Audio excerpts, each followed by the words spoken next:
हार्दिक अभिनंदन करो। तो हमारा नाचे में इनका नाचे में अंतर हो जाला। हम तनी में ही नाची आई तनी मोटकारा है धरा जननी की ना देखम ना उठ के नची है तई के तरह नची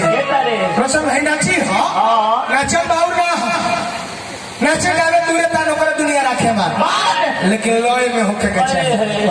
नाचो तो लय में इने जे के सुरे को दी हरे कोनो काम ओवर होई तो गोबर हो जाए घियो निमन चीज है। 5 चम्मच चाहे 6 चम्मच पिया तो फायदा करे निमन समझ के 5 लोटा पिला तो बिहान 10 लोटा बिगियो दे पैसे सब है नची है तो भारत नची है लय में नची है अरे सुनी लगे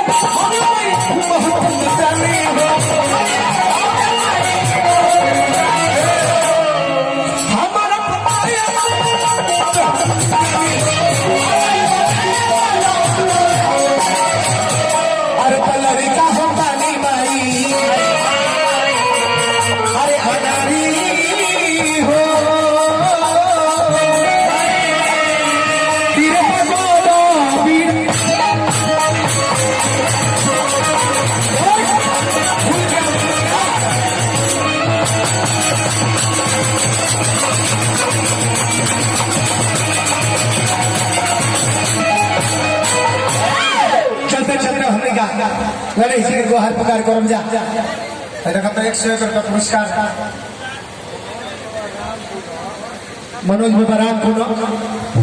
101 रुपया दी हले वाली हार्दिक हार्दिक अभिनंदन करो जय हो। आ लड़का के पिताजी के नहीं कौन मानी लौकत नहीं खे लौकाई नहीं खे लड़का के पिताजी विदेश में आउट ऑफ कंट्री ऐसा नहीं खे ना